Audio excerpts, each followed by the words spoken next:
Tere päevast, austatud kolleegid! Jätkame kõnelusi kultuuriloost ja jätkame selle koha pealt, kus möödunud kord lõpetasime või õigemini katkestasime. Me käsitlesime pealinna ja pealinna positsiooni, selle ümberviimise ja nii edasi. Täna ma jätkan seda teemat, aga tahan lisada sellele, ütleme sellise võimusemiootrilise ja sakraalse dimensiooni. Nagu osa teist kindlasti tundsid ära, et võim ja vägi on osa meie isa palvest. Ja, nii et see, kuidas see võim ja vägi on seotud ruumiga ja valitsemise vormiga. No, see slaid oli möödunud kord ja ma tahtsin juhatada tähelepanu sellele, et peaaegu kõikides Euroopa keeltes ja kultuurides pealinn on seotud peaga ja see on tähtsam linn. Siin ei ole tähtsam linn, see on selge, aga miks ta on pea?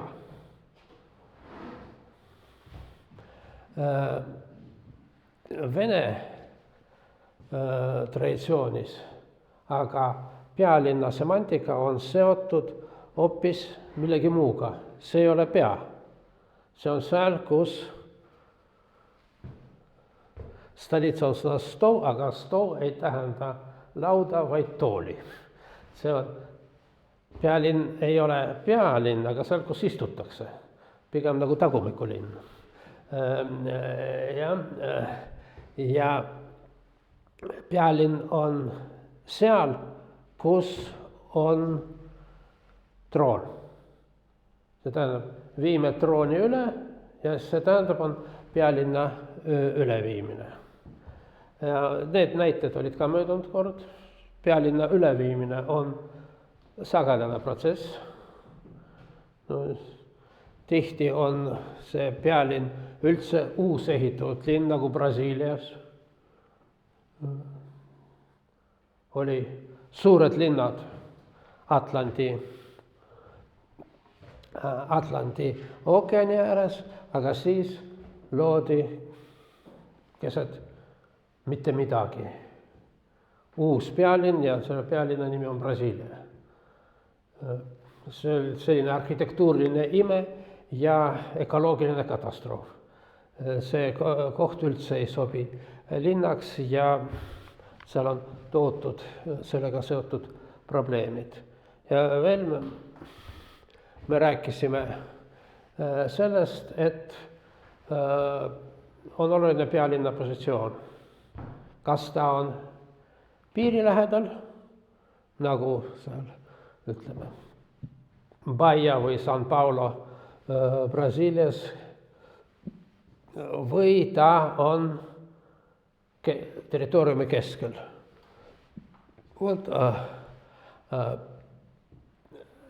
Kasahstani näide on selles mõttes väga iseloomulik. Kui pealinn on territooriumi ääre peal, see tähendab kultuuri orienteerumist avatusele, kontaktidele ja ekspansioonile. Ma tõin näite vürst Sviatoslavi kirjast oma emale, kus ta tahtis pealinna üldse üle viia riigi piiridest välja, et siis laiendada oma territooriumi. Aga sellest ainest, millest me täna räägime, Peterburi on väga hea näide selle kohta. Moskva on seotud suletusega, mingisuguse rahvusliku ja isegi ksenofoobsete mudelitega, aga Peterburi oli, seda ka nimetati, aken Euroopasse. jah, siis linnal ja riigil on nagu inimesel nimi ja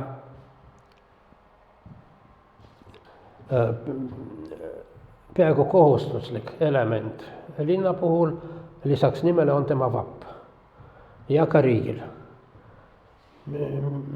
Mis asi on vapp? See on see identiteedimärk, aga samas ka oluline geopoliitiline tihti pretensioon. Venemaa vapp, see on mitte Venemaa, see on ka Moskoovia vapp. See on selge pretensioon sellele, et Moskva on Rooma. Ütleme, teine Rooma. See on paleoloogide vapp, Büzantsi valitseva dünastia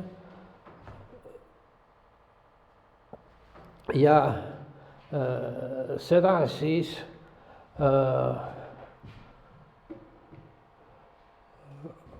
toodi üle Moskvasse, kui mitte öelda, kaaperdati, et Moskva on nüüd see õige Rooma.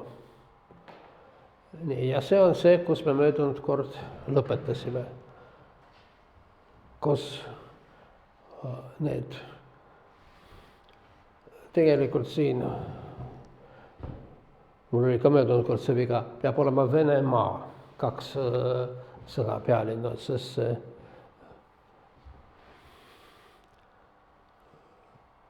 kuidas Novgorod, Kiiev, kuidas see muutmine toimus? No väga lihtsalt see Rüürik alguses lõi endale linna Novgorodi, aga siis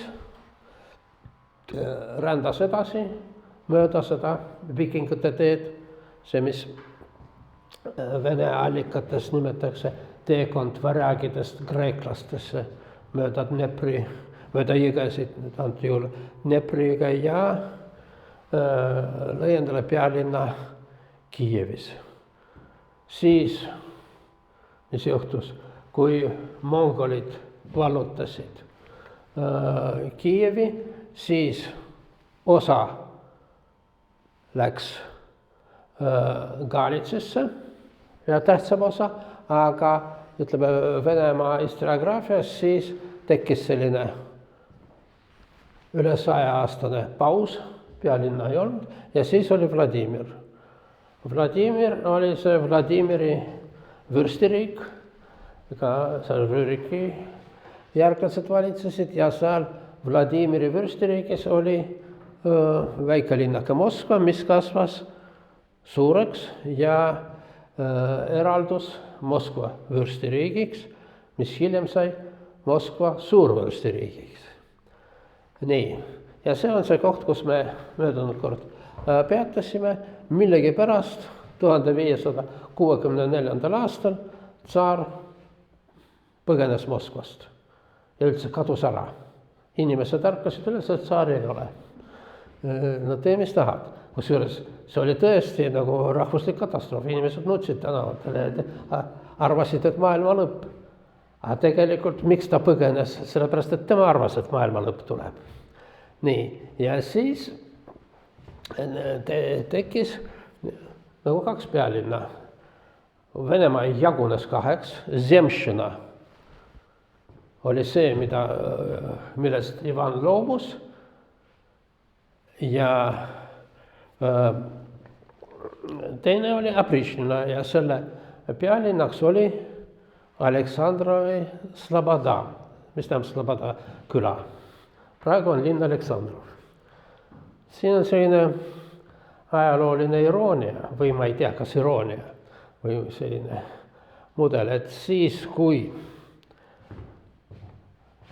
Putini 2 esimest valitsemistähtaega lõppesid, siis ta konstitutsiooni järgi ei tohtinud olla enam president.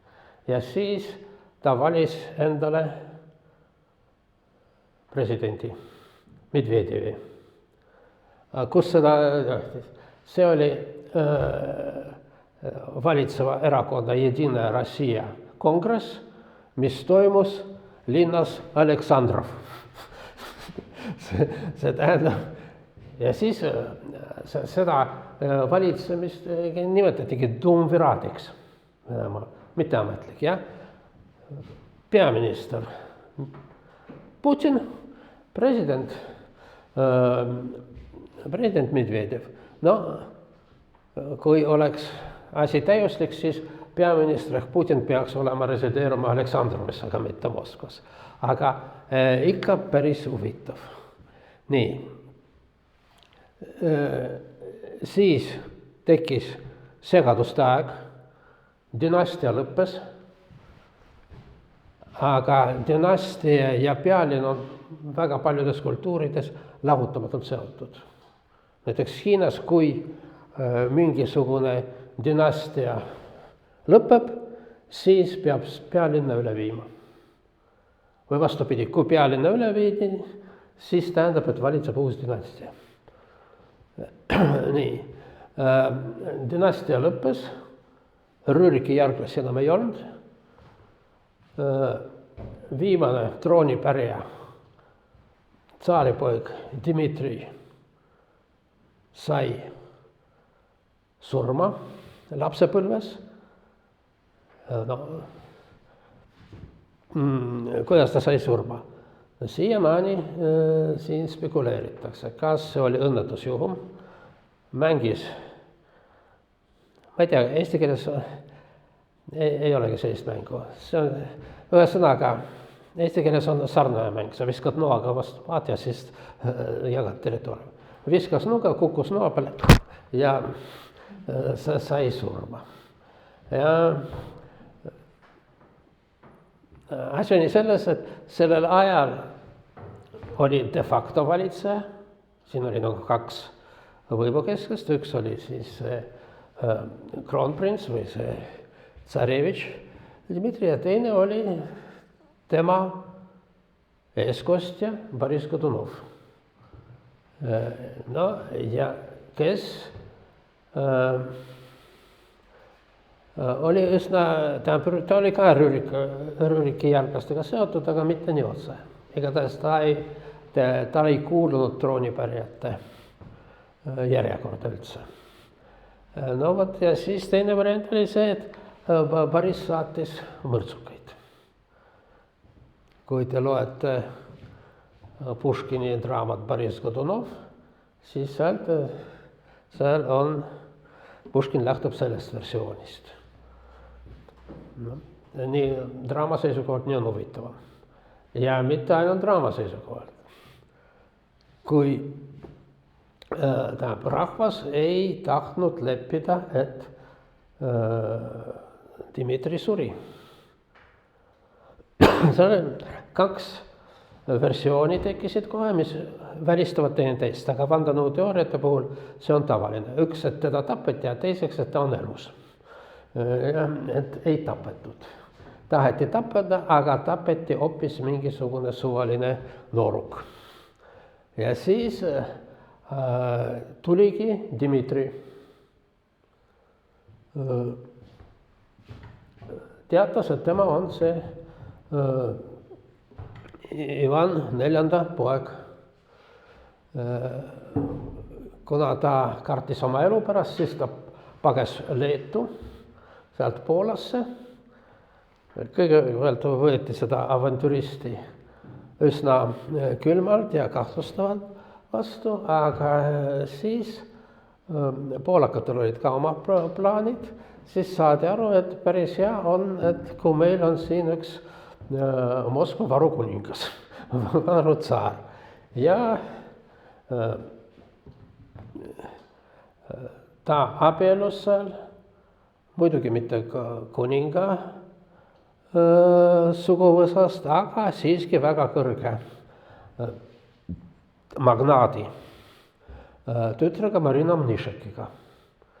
Ja tuligi koos Poola vägedega Moskvasse ja see nimetatakse segaduste ajal Moskvasse ja ta oli laulatatud Vene tsaariks. Ja Marina Mnišak oli siis tsarinna. Seal oli selline tüüpiline salakaval nipp, et teda oldi valmis tunnistada tsarinnaks ainult juhul, kui ta läheb õigeusku. Ja siis, no, nagu üks Prantsuse kuningas ütles, et Pariis väärib missat ja loobus oma protestantlikutest vaadetest. Siin siis Marina arvas, et Moskva väärib seda. Aga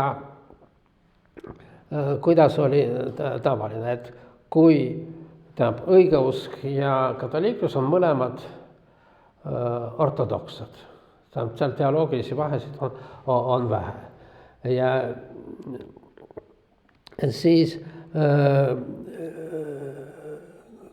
kui lähed ühest konfessioonist teise, siis seal on selline lihtsustatud protseduur, sa pead lugema usutunnistust ja seal teda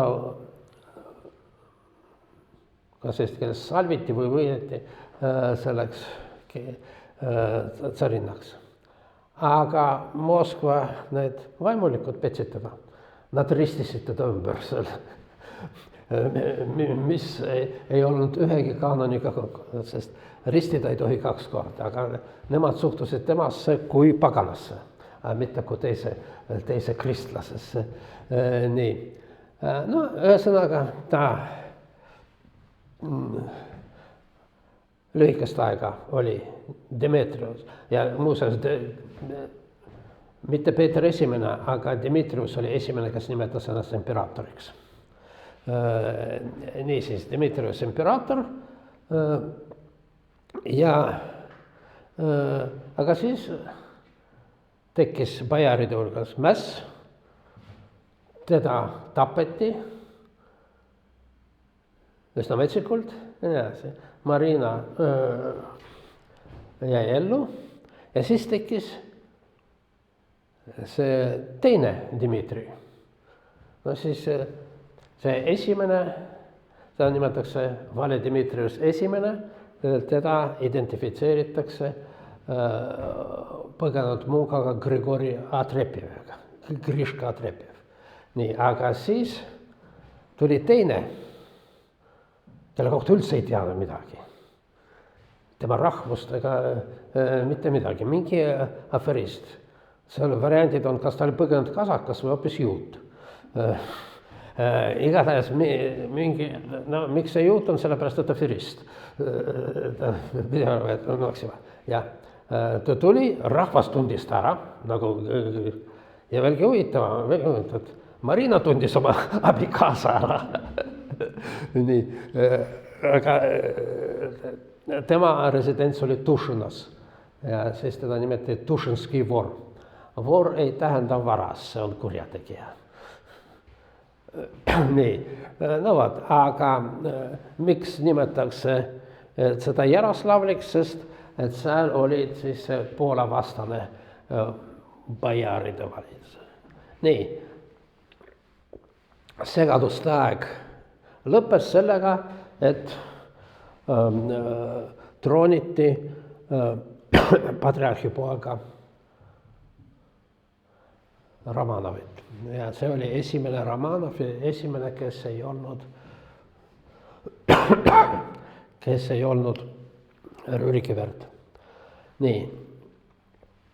Ja pealinn oli Moskvas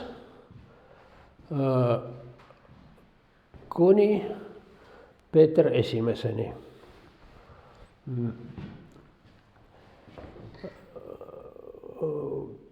Mihhail Romanov oli väga nõrk valitseja, aga tema poeg Aleksei Mihhailovitš oli vastupidi väga tugev. Ja see oli võib-olla selle Moskva perioodi kõige no ütleme, kõige parem aeg.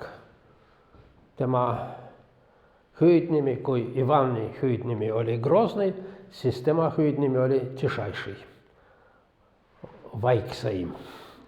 No ta ei olnud nii väga vaikne, ta oli üsna edukas sõjanduses, vallutas nii,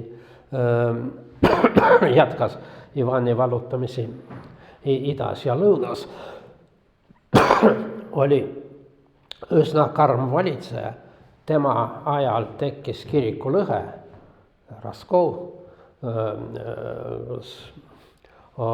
osa vaimulikkonnast ja ka osa elanikkonnast ei tunnistanud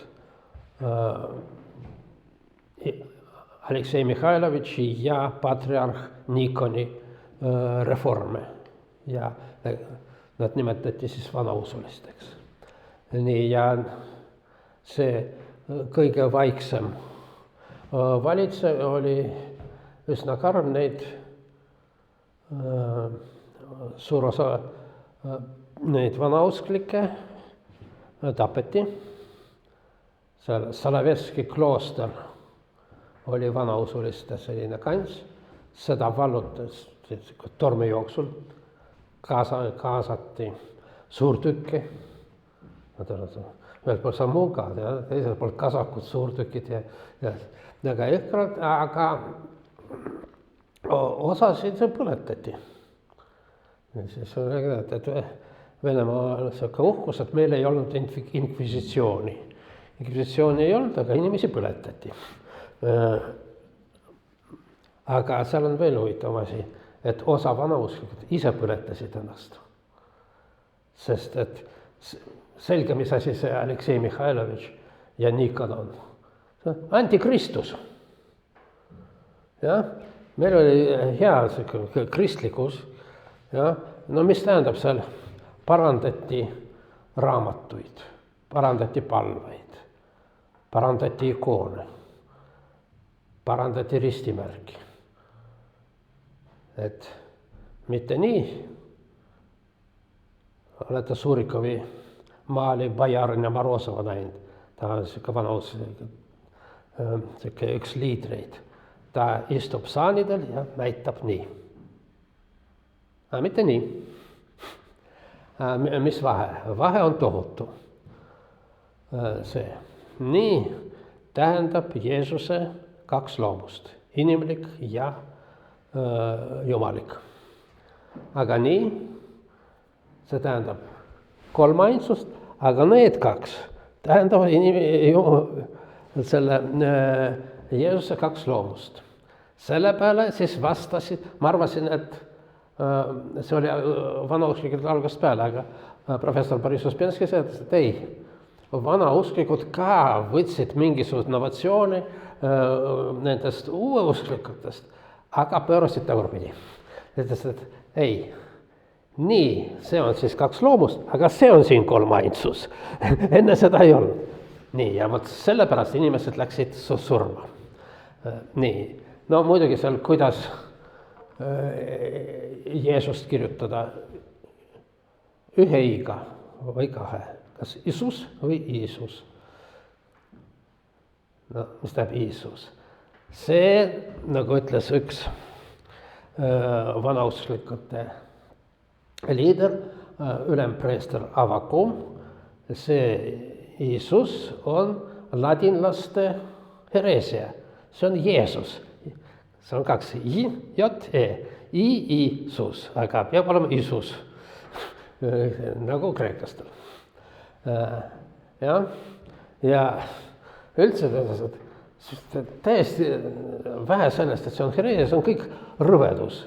Madonnad joonistakse, siuksed paksud mutid, ja kehalised, vana õigeuskliku ikoonidelt tal nagu üldse keha ei ole oleline, ta on sümboolne, aga siin sellised korpulentsed nagu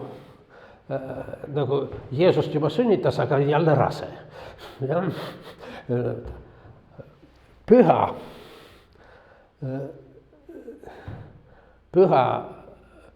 kannatajad, strastaterpets, sest kannataja Hiiobit nimetatakse rõveda sõnaga job. Ja siuke nagu ladina moodi. Ühesõnaga ja neid väga jõhkralt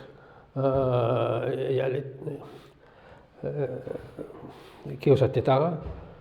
Seal 2 põhilist juhti oli, üks oligi see vanem preester Avakum.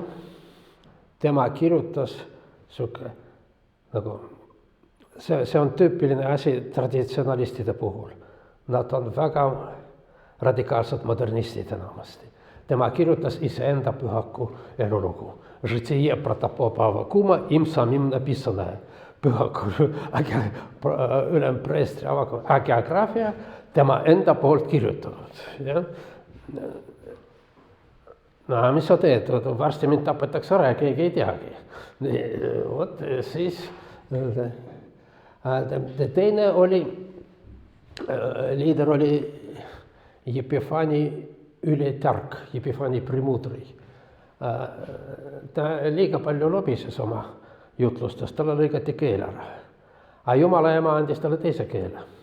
Aga selle lõigati ka ära. No, pärast tapeti. Nii et see oli siis Venemaa, Moskoovia õitse aeg. Esimesed kontaktid välis. Siuke perestroika oli. Lubati teater, aga ainult keisri perekonna jaoks. Vabandust, selle tsaari perekonna jaoks. Itaaliast kirjutati välja ooperi, aga rahval ei tohtinud seda näha, sest see oli ainult selle õukonna teater. Nii. Aga miks Peeter siis otsustas Moskvast põgeneda? No, ta Moskvast üle viia, aga tegelikult ta põgenes. Asi on selles, et Moskvast teda mitu korda taheti tappa. Niisiis, ühelt poolt see oli tõesti orientatsioon Euroopale, rajame akent Euroopasse, aga teiselt poolt lähme sinna, kus on ainult minu kaardivägi. No, Streletsi 2 korda mässasid. Asi oli selles, et Peeter oli noorem poeg. Ta oli vanem õde Sofia, kes püüdis võimu usurpeerida, ja see keskmine vend oli Fjodor Aleksejevitš. Aga see oli Fjodor oli hästi pehme, väga religioosne, inimene ei tahtnud üldse võimuga tegeleda ja suri võrdlemisi noorena. Ja seal oli jällegi selline duumviraat. Aleksei ja Pjotr pidid olema mõlemad tsaarid, aga Sofia oli nende hooldaja. Ja siis üks nende streletside, no mis asi on strelets? See on laskur, sõnast strelets. Miks nad olid streletsid, aga mitte nagu vanad? Sellepärast, et neil olid musketid. Neil oli juba tulirelv.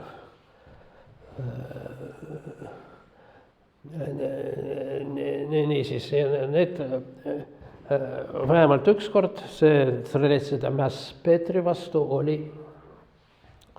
Sofia poolt inspireeritud ja tema armukese poolt.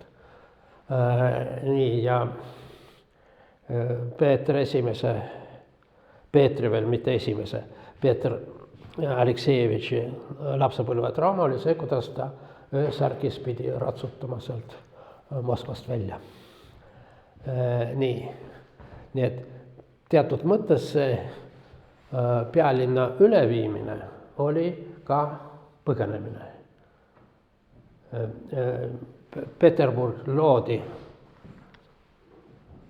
müüdi järgi täiesti tühermaal, sellest tühermaast kohe ka räägime, aga sellest sai pealinn sellepärast, et tsaar sinna pages. Siis vahepeal lühikest aega 18. sajandil tekkis reaktsioon Peterburi vastu ennekõike bojaridel ja lühikest aega oli jälle Moskva troonilinn, stolitsa. Ja see Moskva oli pealinn, troonilinn kuni 1918. Nii. See on nagu pealinna valitseja kolimine või põgenemine. Roman Mstislavitš, esimene Venemaa kuningas, Kiievist põgenes Galitšisse, mitte Vladimirisse, mitte Moskvasse. Siis Ivan IV põgenes Moskvast Aleksandrovskast, Peeter I põgenes Moskvast Peterburi, Lenin põgenes Petrogradist Moskvasse. No, kinni jäi.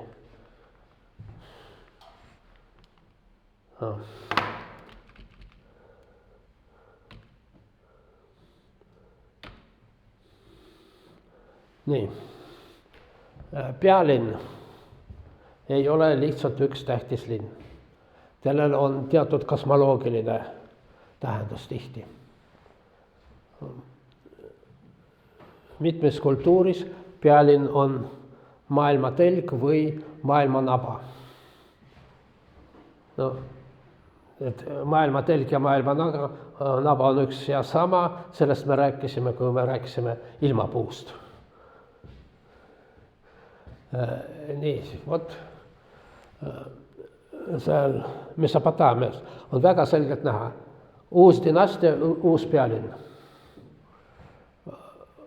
Babyloonia. Pealinn Babylon ja sellel on, keskne punkt on Marduki tempel Esagila, maailma suurim zikuraat ja see oli maailma keskpunkt. Hiina, Pekingu taevase mandaadi ruumiline kese. Ja Hiinas, kui dünastia kaotas legitiimsuse, siis pealinn ka kukkus.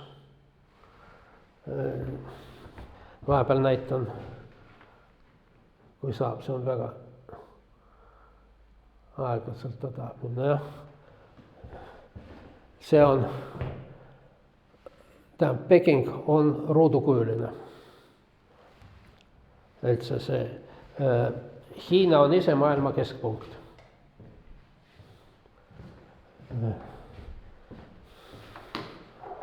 Keskmine riik.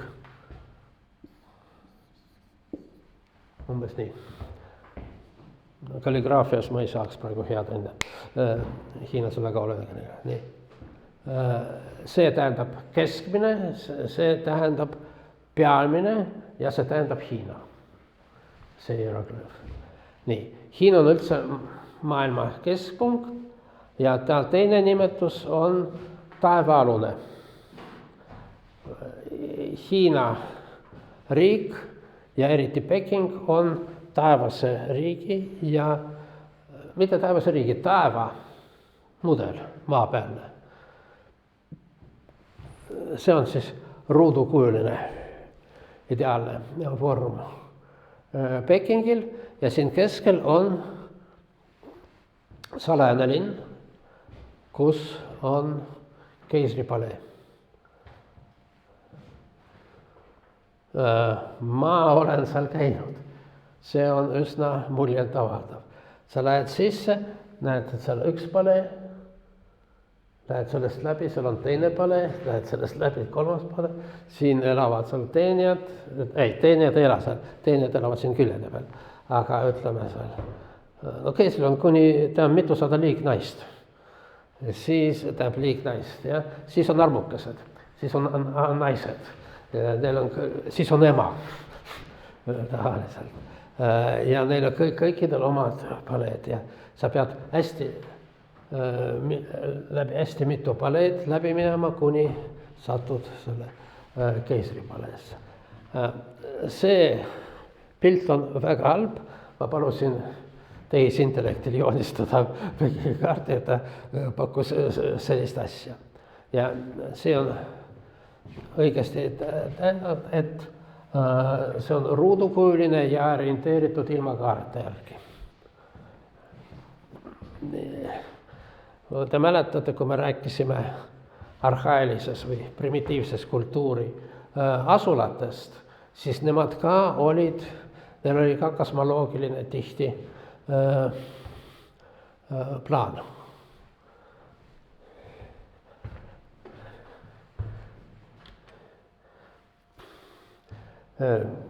Vana-Egiptuses, siin on väga selge, kuidas pealinna kolimine on seotud religioossete muudatuste.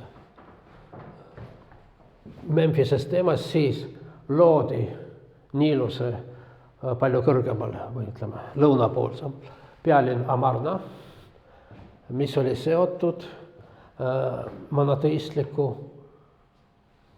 religiooni, võib-olla esimese monoteistliku religiooniga pärast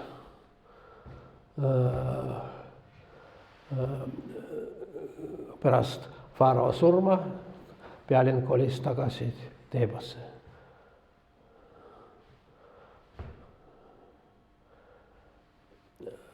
Samamoodi maiadel, samamoodi seal, ütleme, see võib-olla kõige majesteetlikum kompleks ja kõige suurem kuninga ja religioosne kompleks on Angkor Wat. Seda pilti ma teile olen näidanud seoses maailmateljega, see on seal maailmatelg ja kõige suurem tempel maailmas ja samas kõige suurem kuningakoda.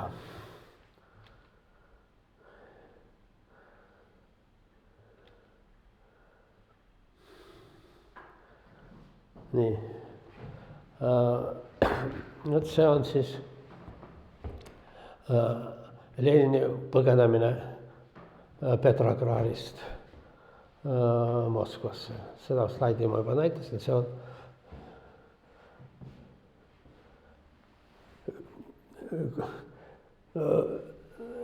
kuidas sellest teatati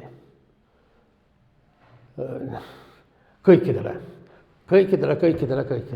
Saatkonnale ja nii edasi. Ja kõikidele Nõukogude võimuorganitele. Mida teatas?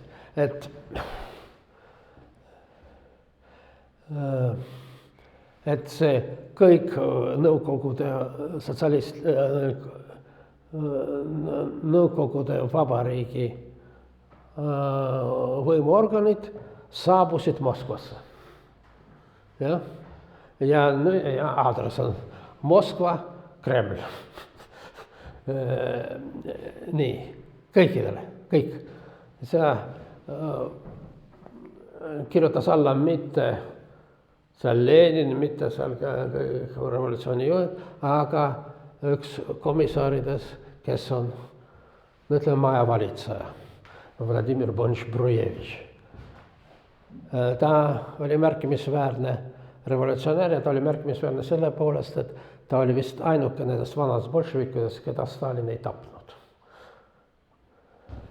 No ütlen peaaegu, sellepärast, et ta ei tegelenud üldse poliitikaga. Ta oli üsna kvalifitseeritud etnograaf ja ta edasi tegeles oma erialal nii Lenini kui Stalini ajal. Oli seal mõned muuseumid. Miks põgeneti Petrogradist Moskvasse? No sellepärast, et vaenlane on liiga lähedal. See on tüüpiline Nõukogude vale. Koliti 12. märtsil, aga 3. juba sõlmiti Brest-Litovski rahuleping ja sellega sõda sakslastega oli lõppenud.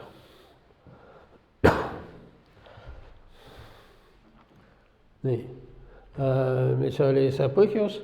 No ühelt poolt tõesti kaugemale rindest, aga teiselt poolt see tähendas väga olulist muudatust Lenini ja üldse bolševikude ideoloogias. Oktoobrirevolutsioon või oktoobri riigipööre pidi olema maailmarevolutsiooni algus. Ja Marxi ja Engelsi revolutsiooni õpetuse järgi revolutsioon ei saa võita ühes riigis. Lenin selle vastu kirjutas, et revolutsioon on võimalik ühes eraldi võetud riigis. В одной отдельно взятой стране. See on suurepärane, ühes eraldi võetud riigis ja see riik on Venemaa. No Marxi ja Engelsi järgi Venemaa ei saaks mitte kuidagi, seal ei ole mingit revolutsioonist situatsiooni, seal ei ole kapitalismgi korralikult arenenud. Ja siis kohe, kommunismi. Tähendab, sotsialism kui ülemineku etapp kapitalismist kommunismini, see oli ka Lenini panus marksistlikku teooriasse. Sest Marxis ja Engelsil tekib revolutsioon ja kommunism, ole lahke. Ja alguses seal Venemaal nii oligi. Kuulutati välja kommunism. Raha ei ole, raha ei ole. No mis siis on? No siis revolutsiooniline õigus. Sina, talupoeg, annad mulle piima ja liha, aga ma annan sulle 10 padrunit. Aga üldiselt võid lihtsalt niisama anda, ikka revolutsioon.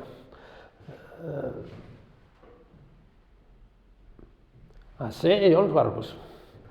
Muuseas, need revolutsionäärid ei varastanud ka tsaari Venemaa. Seda nimetati ekspropriatsiooniks. Ja Stalin oli üks nendest tuntud ekspropriaatoriteks. Gruusias neid nimetati röövliteks. Aga ja ekspropriaator ja veel oli selline nõukogude lühend, et korraldame EKS-i. Eks. Nagu eks-valitsejaga ei. Mis oli, ideoloogia oli väga selge, sest et kapitalism on röövellik süsteem. See, mis rahva käest on röövitud, me võtame nüüd nendel rööveldel tagasi. Ja mis oli revolutsioonilises teoorias eksproprieerimine, siis rahvamassides, revolutsioonist massis oli see asi lihtsamalt. Seda nimetati röövida röövitud. Isegi see oli nagu loosung, grab nagrablennaja, röövi röövitud. Sest iga omanik on röövel. Tervitus Jean-Jacques Rousseau'le, kellest tuleb see idee, et iga omand on varastatud. Nii siis, kui seda tuleb röövida kapitalistidelt ja nende rikkuritelt ja ideaalis ümber jagada vaestele. On selline Robin Hoodi ideaal. Paraku selgus, et selline majandusmudel ei ole jätkusuutlik.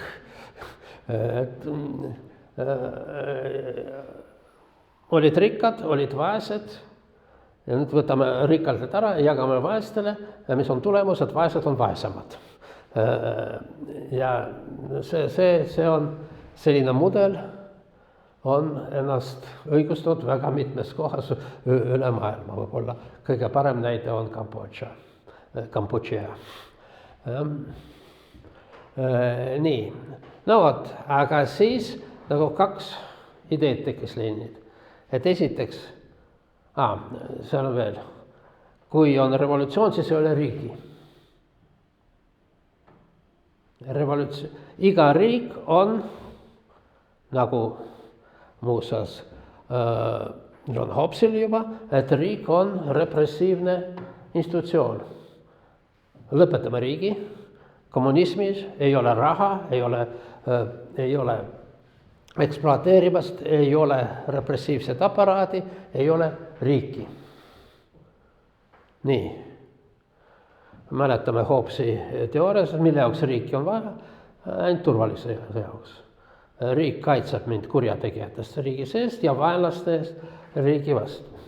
Niisiis, esimene probleem on see, et muuseas Venemaa on sõjas. Ja mis nüüd teha? Ajutine valitsus ei astunud separaatlepinguga Saksamaale ja see oli tava suur viga. Ei sõlminud raha, aga jätkas oma kohustusi liitlastele. No vot, aga nüüd mida teha? Lenin ei tea.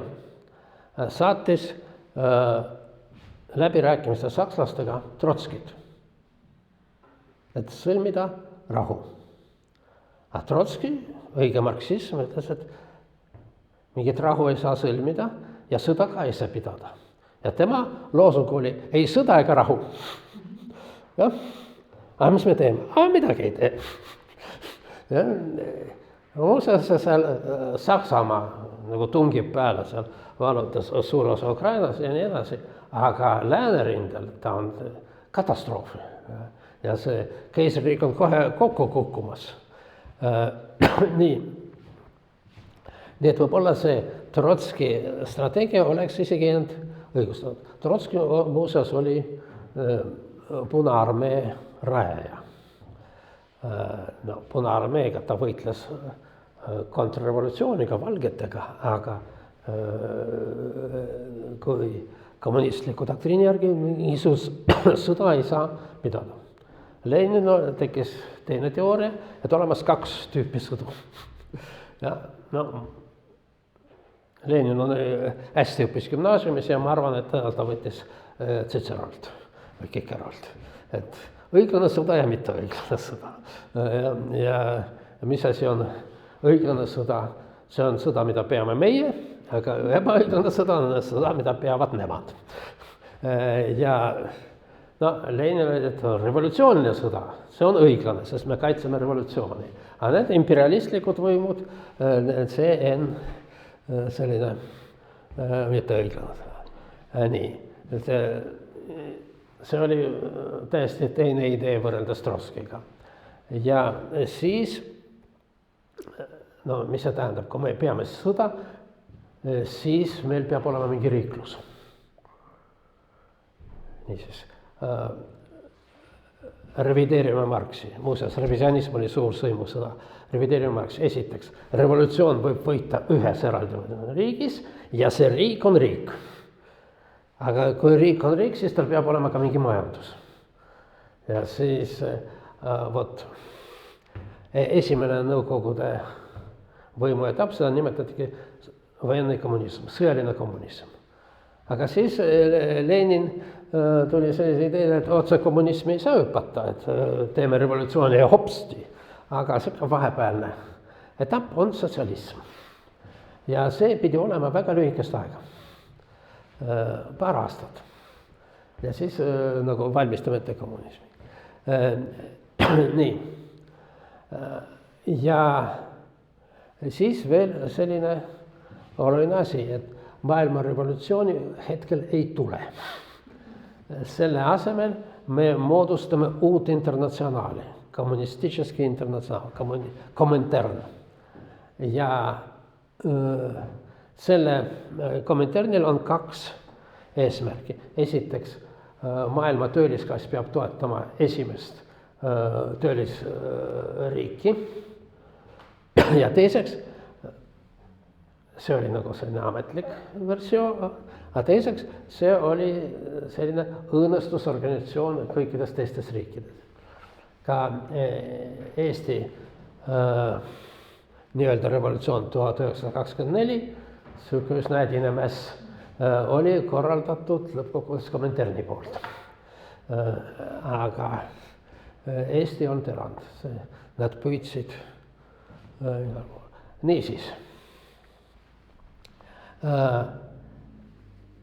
ei ole, tähendab, kommunistlik revolutsioon võib võita ühes riigis, riik on riik, sellel peab olema majandus ja sellel peab olema ka sõjavägi ja oma karistusorganid.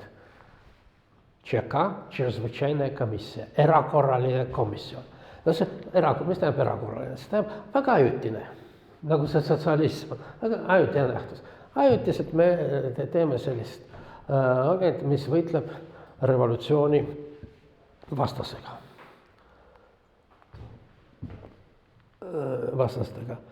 Aga juba Lenini ajal see ČK hakkas tegema teistes. Pärast seda, kui tapeti bolševik Kuritski, Lenin kuulutas välja punast terrorit. Ja siis massiliselt hakati tapma elanikkonda, vaimulikke, aadlikke, intelligentsi ja nii edasi. Nii, et see päris работу. Nüüd see ülekolimine Moskvasse, see valitsuse ülekolimine Moskvasse, see oli üks selline sümboolne samm selles mõttes, et maailma revolutsiooni praegu ei tule. Ja sellega tuleb oodata, aga kõigepealt me tugevdame Nõukogude riiki. Nii, tuleme tagasi nüüd selle Peterburi.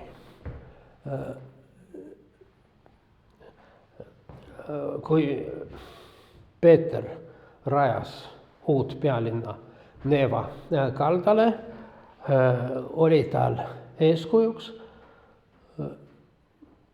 Euroopa ja konkreetselt Holland. Ja kuna te teate, et Peeter oma välisreisil nagu põhiliselt viibis Hollandis, tegi seal muuseas füüsilist tööd, on isegi selline kuulus skulptuur Saardammi puusepp, tegi puusepatööd. Aga kõige rohkem see puusepp tegeles laevaehitusega ja õppis seal. Ja üldse ei kartnud füüsilist tööd. Nii, ja nüüd siis rajab endale uut pealinna ja nimetab teda hollandi keeles Püha Pieteri burg, linnus. Püha Pieteri see kindlus. Ja see mitu aastat selle ametlik linna nimi oli hollandikeelne. Aga siis veel Peetri eluajal Peeter orienteerus ümber Hollandist Saksamaale ja pani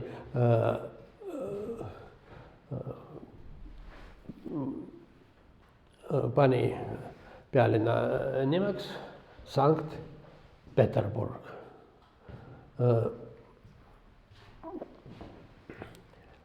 Miks Peterburg? No, kohe sellest räägime. Aga praegu ma ütlen ainult nii palju, et on väidetud, isegi nii intelligentne inimene, kui kuulus tšellamängija Mstislav Rostropovitš, et pani oma nime järgi. No, Peeter oli väga arrogantne inimene, aga sellist asja ta kunagi ei oleks teinud. See ei ole tema nimi. See on Püha Peetruse nimi. Nii. See nimi oli kuni Esimese maailmasõjani, kus selgus, et see saksapärane nimi ei sobi ja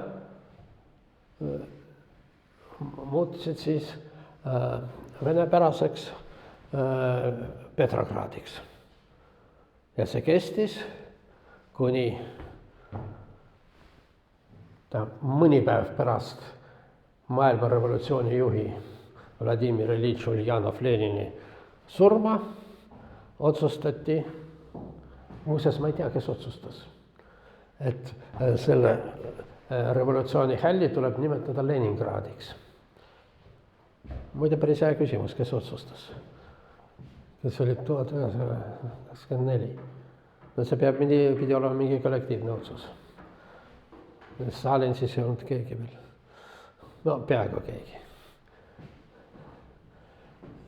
Nii, no vot ja oli ta tükk aega Leningrad, kui juhtus perestroika ja otsustati, et see Lenin ei ole enam nii oluline.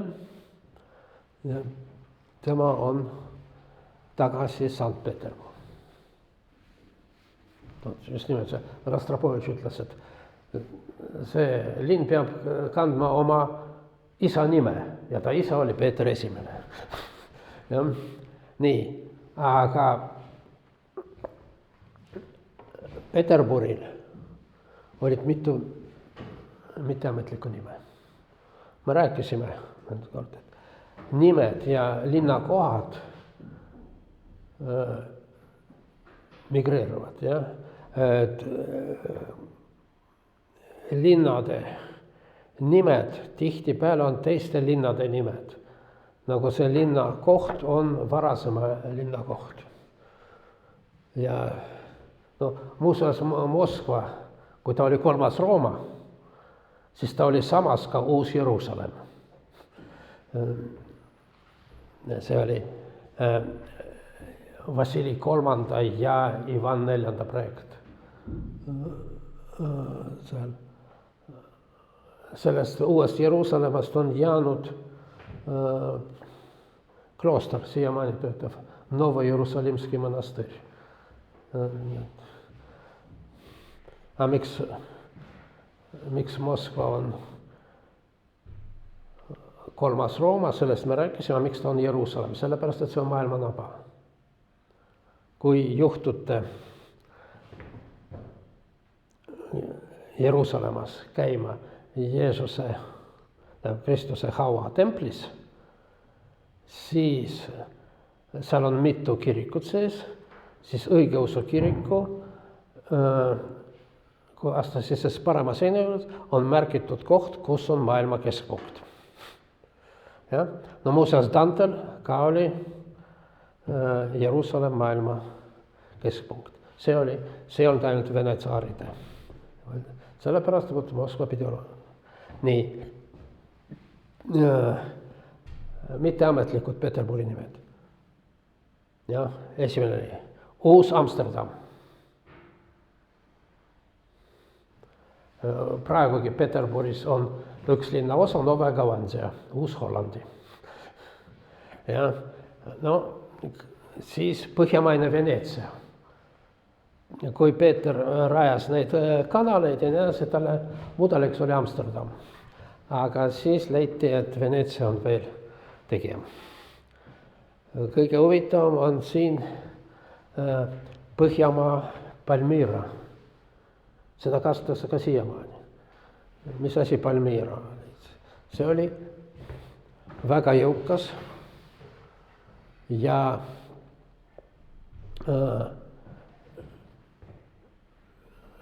impeerium, kus praegused suur osa Süüriast, Türgist, terve Iisrael ja osa Egiptusest kuuluvad sellesse Palmyrasse. See oli pealinn. Palmyra pealinn oli Palmyra ja see oli õitsev impeerium. Täna oma väga soodsale geograafilisele olukorrale siin lähtub mitu kaubateed ja ta on kuulsaks saanud suurel määral ka tänu oma kuninganna, mida kreeklased nimetasid Zenobia. Tema õige nimi Batsabbai. See on siis tema münt. Nii. Põhjamaa Palmyra pidi olema samasugune edukas, ennekõike kaubandus- ja merenduskeskus, nagu omal ajal oli Palmyra Lähis-Idas.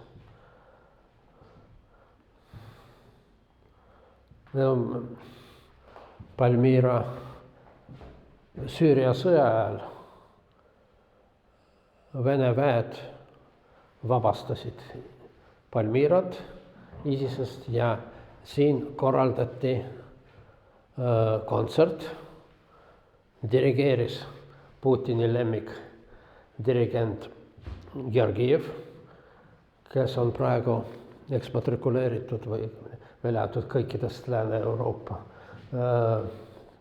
orkestritest ja esimene tšello oli Putini rahakott Raldugin. Raldugin tõesti tšellist, aga ta ei olnud kunagi solist. Ta oli Maarja teatris üks orkestri tšellist. Maarja teatri orkester oli kõige kuulsam orkester Venemaal. No vot, aga tänu sellele ma ei hakka praegu pikemalt sellest rääkida, ta sai väga kuulsaks tänu niinimetatud Panama paberite paljastamisega. Kui selgus, et Putin on maailma üks rikkamaid inimesi, aga tema rikkus on jagatud erinevate tema sugulaste vahel ja üks kõige suurem tema rahakott oli just nimelt see tagasihoidlik tšellist Raldugin. Ja nüüd oli vaja näidata, et Raldugin on tõesti tegija muusik ja see on selline sümboolne asi, et Putin, kes on seotud Peterburiga, Põhja-Palmyraga, vabastas seda vana Palmyrat, korraldas seal orkestrid ja see oli selline tüüpiline Vene pokazuha. Vot seoses Ukraina sõjaga on tekkinud selline termin, mida eesti keelde mul on raske tõlkida, flagovtõk, lipu sissetolkimine või liputokk. Jah, et mingisuguse diversioonigrupp imbub linna, paneb ruttu lipu, teeb videot, põgeneb ära. See oli omamoodi selline flagovtõk siin, sest et nagu orkester taandus, tuli ISIS tagasi ja igaks juhuks tegi maatasa. Siin Palmyras olid väga hästi säilinud antiiksed varemed. Tänu sellele, et Putin pööras nii suurt tähelepanu, siis ISIS likvideeris neid varemeid ja rohkem seal orkestriproove ei tule. Nii, tuleme Peterburi tagasi, see päris Peterburi.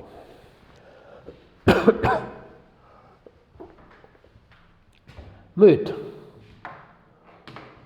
See on meile kõigile tuntud, see on sissejuhatus poeemile Vask Ratsonik, tühermaa, seal tühjad lained, ja seisis tema. Vabandust, mul on trükiviga. Puškinil tema on väikse tähega, aga kursiivis. Nii et ei ole päris jumal, aga ei ole ka päris mitte. Ja? Seisis tema täis kõrgeid mõtteid ja vaatas. Ja seal nagu on soised, soine maa, seal mingisugune vilets tšuhhonets Tšuhhonis tähendas Läänemere soomlast. See ei olnud eestlane, see oli pigem selline vepsalane või vadjalane. Muuseas, veel 20. sajandil Tšuhhonis ei pruukinud olla sõimusõna. Näiteks Leningradis müüdi, seda nimetati Tšuhhonskaja masva ja see oli kõrgem sorti või, mida siis need talupojad müüsid Leningradis. Et mitte Sovetskaja, aga Tšuhhonskaja, see oli nii et selles mõttes see Tšuhhonis siin ei ole sõimusõna, aga see on vilets kalur ja nii edasi. Nii. Ja tal on suured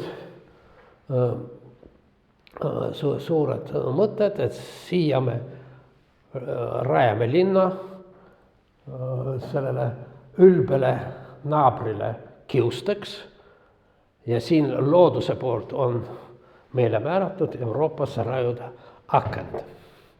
Niisiis, tühermaa, võib-olla seal mingi vilets soome-ugrilane oma paadiga sõidab, soo, jõgi ja mitte midagi.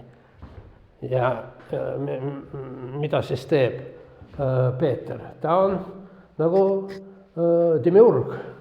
Ta esimene asi, ta jaotab maismaad ja vett. See soo on läbisegi. Aga nüüd ta teeb, et vesi olgu vees, maa olgu maa. Nagu selle esimeses Moosese raamatus. Ja siis ta rajab sinna. Nii, vot. Nii see nägi välja. Vot, siis selgelt seisab siin kuskil ei vees ega kuival maal, vaatab tagasi ja siia me rajame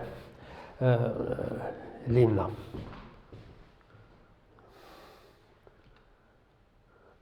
Asi on selles, et sel tühermaal oli alati linn olemas, oli vähemalt asula. Juba esimeses Vene kroonikas on märgitud.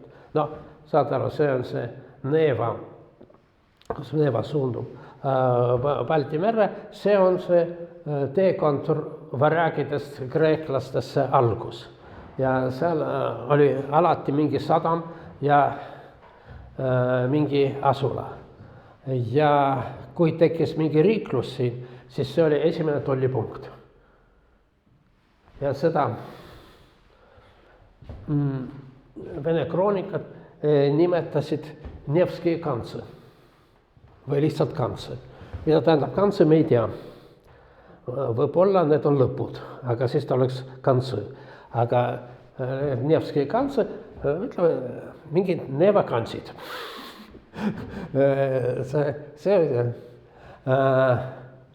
Siis tükk aega see oli kas Vene või rootslaste territoorium ja siis Rootsi impeeriumi laienemisel siin tekkis uus linn. Uus linn ei olnud tavaline linn. Gustav Adolf rajas siia Ingerimaa pealinna. Ingerimaa oli suur Rootsi kuningriigi provints, aga pealinnad seal nagu ei olnud. Vahepeal nagu oli Narva.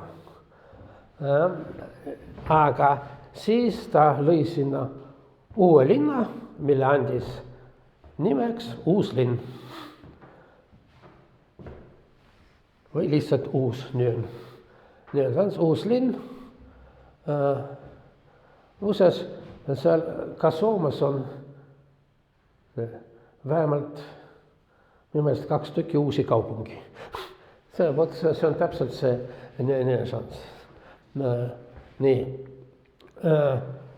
Siis seal läheduses oli ka teine linn, Slotborg, Lukklinn. See oli üks esimesi, mida Peeter vallutas. Ja siis selle sama koha peal Peeter lõi Sankt Peterburi. Vot, see on see Ingerimaa. No saate aru, et siin Narva ei ole päris koht, sest ta oli piiri peal Ingeri ja Eestimaal. Siin on see kantsel. Nii on ups, praeguste kaart peal see on Peterburi. Niisiis, selline tühermaa, kus oli suur kindlus ja mida Peetri väed vallutasid 2 korda. See on praegu Soome poliitiliselt korrektne. Igaks juhuks nad ei märgi, et siin oli see uusi kaupungi. Nii on see Peterburi.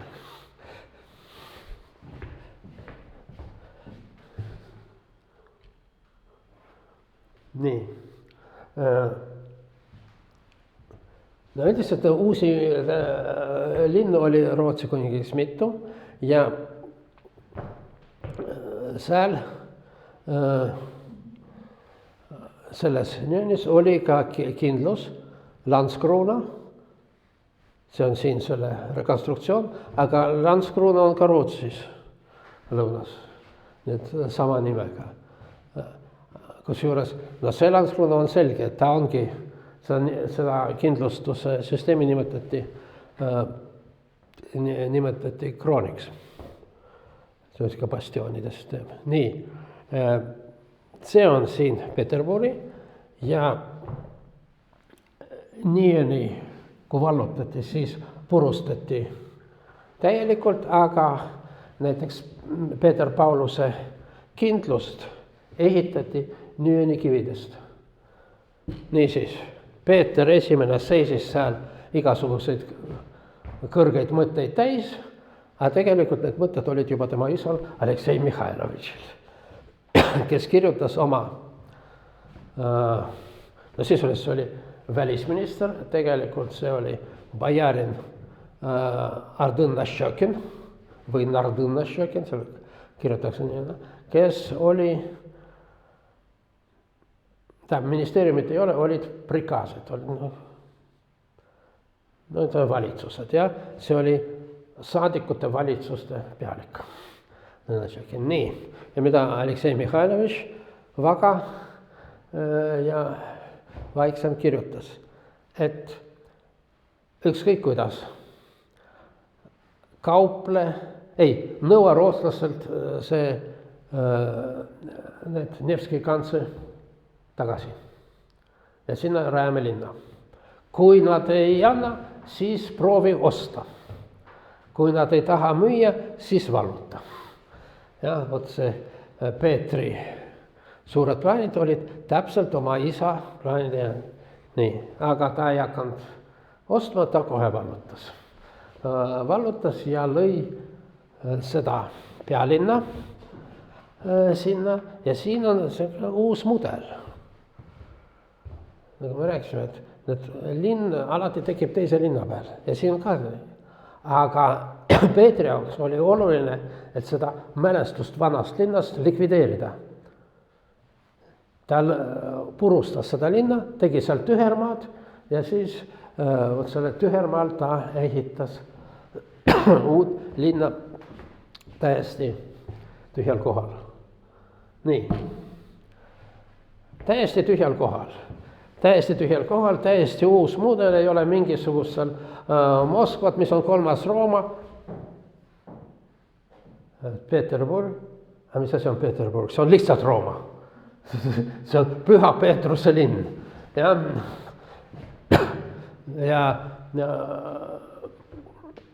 vapp ei ole võetud Büzansist, aga Vatikanist. Ainult, et siin ei ole võtmed, kuldne ja hõbedane, aga ankrud, mere ja jõe. Nii et see on see koht, kus stihjad, maismaa ja vesi on nii jõevesi, Neeva kui ka merevee, siin on kõik ühendatud, see on nagu välja valitud koht. Природа нам суждено, et looduse poolt on meile antud siia rajada Euroopasse.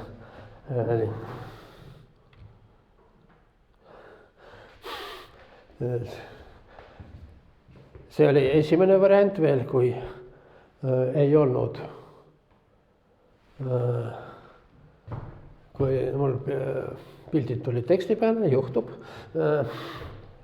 Aga see on Leningrad, seal ei ole mitte midagi seost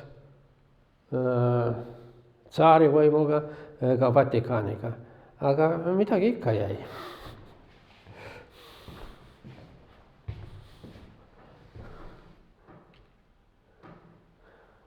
Nii, ja niisiis Peeter rajas linna tühjal kohal ja see oli uus, selline luksuslik, hästi ratsionaalne linn Euroopa mudelite järgi, vähemalt üks osa, teine osa ei olnud selline. Kõrval on Peterhof, mis võistles Versailles'iga ja täiesti selline Euroopa. Aga Peetri esimene naine,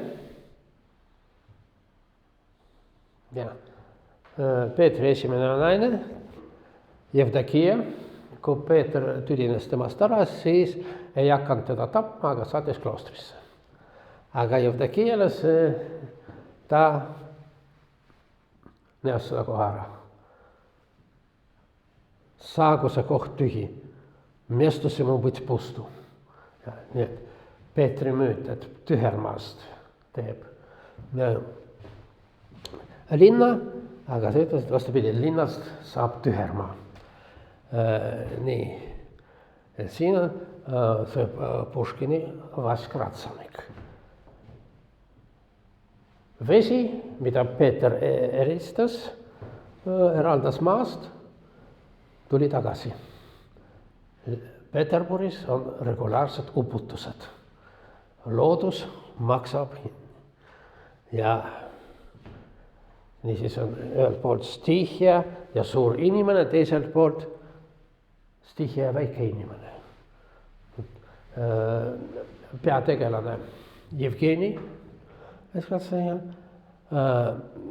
ta on väike ametnik, tal on oma unistused, ta nagu kogub raha ja ta abiellub selle noore tüdrukuga ja siis uputus ja see majake, kus elab tema mõrsja ja tema ema upub ära ja ta näeb nende laiba ja ta läheb hulluks.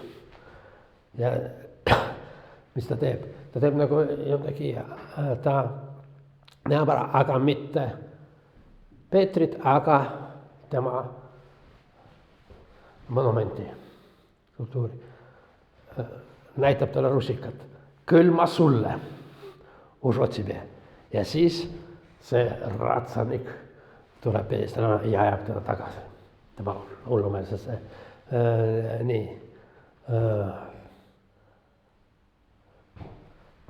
See linn ja müüt. Kõige huvitavam oli, ma ei tea, kas kõige huvitavam, see on mitu asja. See, et kui 20. sajandi alguses kuskil 10. aastal või nii hakati seda monumenti restaureerima, siis avastati, et hobuse kõhus on vesi. et see Jevgeni, ma ei tea, kas see oli tema prohvetus, see tõi täita, et vesi tungis Peetri sisse. Nii.